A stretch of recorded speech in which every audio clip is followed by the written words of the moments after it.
పాతాళగంగకి మనం స్టెప్స్ ద్వారా వెళ్ళాలనుకుంటే 600 స్టెప్స్ అంటే 500 స్టెప్స్. ఇప్పుడైతే 500 స్టెప్స్ ఉన్నాయి. నడలేను అనుకుంటే లెఫ్ట్ సైడే రోప్ వే అని చెప్పి ఒకటి పెట్టారనమాట. లెఫ్ట్ సైడ్ టికెట్స్ అమ్ముతారు. అక్కడ తీసుకుని morning 6 AM to evening 4 PM వరకు అది ఓపెన్ ఉంటుంది. అక్కడ టికెట్ తీసుకుని మీరు రోప్ వే ద్వారా కూడా కిందకి వెళ్ళచ్చు. స్టెప్స్ అయితే ఎవరు ఎక్కలేను ఎవరు దిగలేను అన్నవాళ్ళు మాత్రమే. సో ఇక్కడ ఎంట్రన్స్ అయిన తర్వాత గంగాదేవిని దర్శించుకుని మనం పాతాళగంగలోకి వెళ్ళి స్నానం చేయాలి. ఇప్పుడు పాతాళగంగ కోసం చరిత్ర తెలుసుకుందాం. శ్రీశైలం పక్కన కృష్ణానది ప్రవహిస్తుంది. కాకపోతే శ్రీశైలం చాలా ఎత్తులో ఉన్నది. నది మాత్రం కింద లోయలో ప్రవహిస్తుంది. అందుకే శ్రీశైలం నుంచి చాలా మెట్లు దిగి కృష్ణానదిలో స్నానం చేయాలి. సో ఈ కృష్ణానదిని ఇక్కడ పాతాళగంగ అని పిలుస్తారు. ఈ మెట్లు అన్నీ దిగి కృష్ణానదిలో స్నానం చేసి మళ్ళీ పైకి వెళ్తున్నప్పుడు పైనుంచి చూస్తే అప్పుడు అర్థమవుతుంది పాతాళగంగ అని ఎందుకు పెట్టారో. పాతాళగంగ వద్ద నీరు నీలంగా కాక పచ్చగా ఉంటుంది. ఎందుకంటే నీటి కింద ఉన్న బండరాళ్ళు స్టెప్స్ మీద ఉన్న నాచు వల్ల మీకు సూర్యకిరణాలు దాని మీద పడి రిఫ్లెక్ట్ అవ్వడం వల్ల మనకి గ్రీన్ కలర్లో కనబడుతుంది. సో పాతాళగంగలో స్నానం చేయడానికి పెద్దవాళ్ళకి నడవలేకపోతున్నారని 2004లో రోప్ వేని స్థాపించారు. ఆ టైమింగ్స్ వచ్చి morning 6 AM to evening 6 PM. దాని ప్రైజ్ వచ్చి పెద్దవాళ్ళకైతే 80 రూపీస్, చిన్నవాళ్ళకైతే 60 రూపాయలు.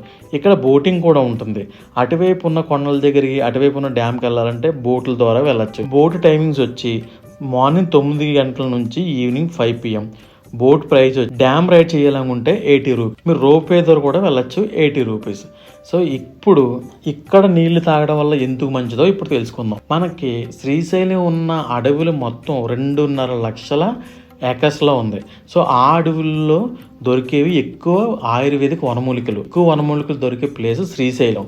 సో ఈ అడవుల్లో ఉన్న వనమూలికల్లోంచి వచ్చిన వాటర్ ఈ పాతాళగంగలో అయితే కలుస్తుంది. ఇలా కలవడం వల్ల ఈ వాటర్ని మనం తానం చేయడం వల్ల మనకి ఒంట్లో ఉన్న జబ్బులు, చర్మవ్యాధులు అన్నీ పోతాయని నమ్మకం. అంతేకాకుండా ఈ వాటర్ తాగడం వల్ల కూడా లోపల ఉన్న జబ్బు కూడా పోద్దని నమ్మకం.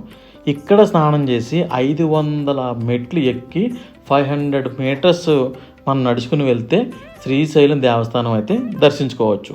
సో ఇక్కడ ఉన్న బోటింగ్ ఇవన్నీ కూడా మీరు ఆ చిన్న బోట్లో ప్రయాణం చేయొచ్చు, ఈ పెద్ద బోట్లో కూడా ప్రయాణం చేయొచ్చు. ఈ పాతాళగంగలో ఎవరికి తెలియని ఒక విషయం ఉంది. ఏంటంటే ఈ లోపల ఆల్రెడీ ఒక నంది విగ్రహం ఉంది. అంతేకాకుండా కొన్ని మండపాలు, కొన్ని స్టెప్స్ కూడా ఉన్నాయి. మనకి ఇక్కడ లాస్ట్ ఆపిన స్టెప్తో లాస్ట్ కాదు, ఇంకా కిందకి ఇంకా చాలా మెట్లు ఉన్నాయి. ఇదంతా వాటర్ ఎక్కువ రావడం వల్ల లోపల ఉండిపోయినమాట. సో అందుకే ఇంకా బతుకున్న నంది ఉందని అంటారనమాట. అంతేకాకుండా మన శ్రీశైలంలో 2 నందులు ఉన్నాయి. ఫస్ట్ నంది పైన మేనుగుడిలో శనగల బసవన్న, రెండో నంది ఈ వాటర్లో ఉంటుంది అనమాట. ఈ వాటర్ కానీ డౌన్ అయితే మనకు అన్నీ కనబడతాయి. సో ఇక్కడ నుంచి మీరు అవతల వైపుకి వెళ్తే వేరే దేవత కూడా ఉందన్నమాట. దేవత గుళ్ళు ఇంకా చూడాల్సిన ప్లేసులు కూడా ఉన్నాయి. ఎప్పుడైనా వెళ్తే ప్లాన్ చేసి చూడండి, అవి కూడా చూస్తే చాలా పుణ్యం. ఇక్కడ నుంచి మనం రిటర్న్ వెళ్ళి పైన గంగాదేవిని దండం పెట్టుకొని అక్కడి నుంచి టెంపుల్కి అయితే వెళ్దాం. ఇప్పుడు పాతాళగంగ స్టోరీ విన్నాం కదా, నెక్స్ట్ శ్రీశైలం టెంపుల్ అండ్ జ్యోతిలింగాల కోసం ఇప్పుడు తెలుసుకుందాం. రైట్ సైడ్కి వెళ్ళాలన్నమాట. సో ఈ రోప్ వే అయితే ఇక్కడ రోప్ వే టికెట్స్ అయితే లెఫ్ట్ సైడ్ ఇస్తారు. ఈ లెఫ్ట్ సైడ్ మీరు కారు పార్క్ చేసుకోవచ్చు. కారు పార్క్ చేసుకుని left side rope way ticket తీసుకుని లెఫ్ట్ నుంచి వెళ్ళిపోవచ్చు అనమాట.